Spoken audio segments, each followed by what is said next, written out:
የአሜሪካ የአፍሪካ እዝ አዛዥ ጀነራል ዳግቪን አንደርሰን ከኢፌዴሪ የመከላከያ ሚኒስቴር ጋር ተገናኝተው ተወያዩ። በውይይታቸውም የቀጠናው ሰላምና መረጋጋት በማረጋገጥ እንዲሁም የሁለቱን ሀገራት ስትራቴጂክ ጉዳዮች አንስተዋል።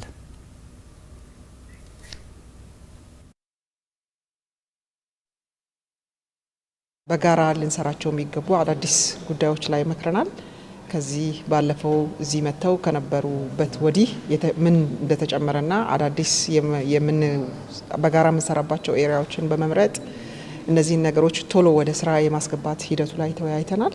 ኢትዮጵያ እንደ አንድ ትልቅ ስትራቴጂክ ፓርትነርሺፕ የሆነች ሀገር የጋራ የሆኑ ግቦች ከአሜሪካ ጋር ያላት ሀገር መሆኗን የሚያሳይና በተለያየ መንገድ እንዴት የነበሩንን ግንኙነቶች ወደ ስትራቴጂክ ሌቭል እንዴት እንደምናሳድግ ውይይት አድርገናል። እነዚህን ስትራቴጂክ ጉዳዮች ደግሞ ቶሎ ወደ ስራ የመቀየር በተለይ ደግሞ በቀጠናችን ያሉ የሰላም መደፍረስ ችግሮችን የጋራ ችግሮች መሆናቸውን አምነን በጋራ የሚሰሩ ስራዎች ኦፕሬሽኖችን በጋራ እንዴት እንደምንሰራ ተወያይተናል። ኢትዮጵያ የቀጠናው የሰላም ዘብ በመሆን ከራሷ አልፋ ለሌላው ዓለም ማህበረሰብ ሰላምና መረጋጋት ትልቅ ኃላፊነት እየተወጣች መሆኗን ያነሱት ጀነራል ዳግቪን ይህንን አሜሪካ ትልቅ ዋጋ የምትሰጠው መሆኑንም ጠቁመዋል። በመሆኑም በተለይም በምስራቅ አፍሪካ የሚንቀሳቀሱ የሽብር ቡድኖችን በአዲስ ስትራቴጂክ ግንኙነት በጋራ ለመዋጋት መስማማታቸው ላይ ተናግረዋል።